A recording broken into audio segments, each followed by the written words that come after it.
नमस्कार आप सभी को। आशा करता हूं कि आप सभी स्वस्थ, प्रसन्न और उत्साहित होंगे। आज हम आपको ले चलेंगे एक अद्भुत और प्रेरणादायक कथा के सफर पर, जो है राजा परीक्षित और कलयुग की संपूर्ण कथा। ये वह कहानी है जहां धर्म और अधर्म की जंग चलती है, जहां सत्य कमजोर दिखाई देता है और मनुष्य अपने पथ से भटक जाता है। लेकिन इस युग में भी एक राजा ऐसा हुआ जिसने मृत्यु के श्राप को मोक्ष में बदल दिया। तो आइए शुरू करते हैं ये अनमोल कथा। आज का शीर्षक, राजा परीक्षित और कलयुग की संपूर्ण कथा, श्राप से मोक्ष तक श्रीमद् भागवत कथा कलयुग। वह युग जहां सत्य कमजोर है, धर्म डगमगाता है और मनुष्य भटक जाता है। लेकिन क्या आप जानते हैं कलयुग को धरती पर रहने की अनुमति किसने दी? और वह कौन सा राजा था जिसे मृत्यु का श्राप मिला, फिर भी जिसने मृत्यु को मोक्ष में बदल दिया? यह कथा है राजा परीक्षित और कलयुग की। महाभारत का युद्ध समाप्त हो चुका था। पांडव विजयी थे, पर द्वेष अभी जीवित था। अश्वत्थामा ने क्रोध में आकर अभिमन्यु की पत्नी उत्तरा के गर्भ में ब्रह्मास्त्र छोड़ दिया। गर्भ में पल रहा शिशु मृत्यु मुख में था। लेकिन तभी भगवान श्री कृष्ण स्वयं गर्भ में प्रकट हुए। शिशु ने देखा कोई दिव्य पुरुष उसे चारों ओर से बचा रहा है। जन्म के बाद वह बालक हर चेहरे को ध्यान से देखने लगा, मानो पूछ रहा हो, वही है क्या? इसीलिए उसका नाम पड़ा परीक्षित, अर्थात जांचने वाला। राजा परीक्षित बड़े होकर एक आदर्श राजा बने।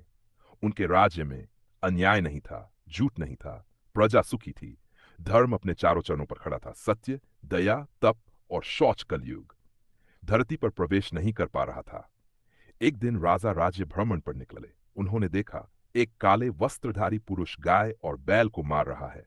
गाय पृथ्वी का प्रतीक, बैल धर्म का प्रतीक। राजा क्रोधित हो उठे और तलवार निकाल ली। डर कर वह पुरुष बोला, राजन, मैं कलयुग हूं, मुझे रहने की जगह दे दीजिए। राजा ने कहा, तेरे लिए इस धर्मराज्य में कोई स्थान नहीं। कलयुग गिड़गिड़ाया।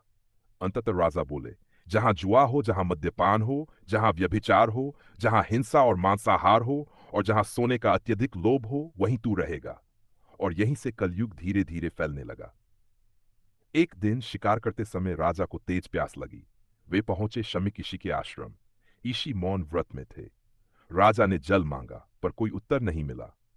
थकान और क्षणिक क्रोध में राजा ने एक मृत सांप उठाकर ऋषि के गले में डाल दिया। जैसे ही उन्हें होश आया, राजा को गहरा पश्चाताप हुआ। शमीक ऋषि के पुत्र श्रृंगी ऋषि ने यह देखा। क्रोध में उन्होंने श्राप दिया, आज से 7वें दिन राजा परीक्षित को तक्षक नाग डसेगा और उनकी मृत्यु होगी। शमीक ऋषि ने अपने पुत्र को समझाया, पर श्राप लौट नहीं सकता था।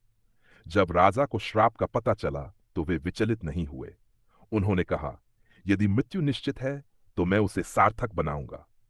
राजा ने राजपाट त्याग दिया और गंगा तट पर जाकर उपवास और ध्यान किया। उन्होंने प्रश्न किया, मृत्यु से पहले मनुष्य को क्या करना चाहिए? तभी वहां आए महान तपस्वी शुकदेव जी। उन्होंने 7 दिनों तक राजा परीक्षित को श्रीमद् भागवत कथा सुनाई। कृष्ण की लीलाएं, भक्ति का मार्ग, संसार की नश्वरता।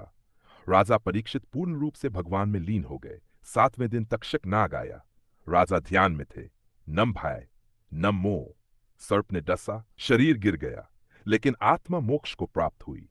कलयुग कितना भी प्रबल क्यों न हो, भगवान का नाम उससे भी अधिक शक्तिशाली है। श्राप भी यदि भक्ति से स्वीकार किया जाए तो मोक्ष का द्वार बन जाता है।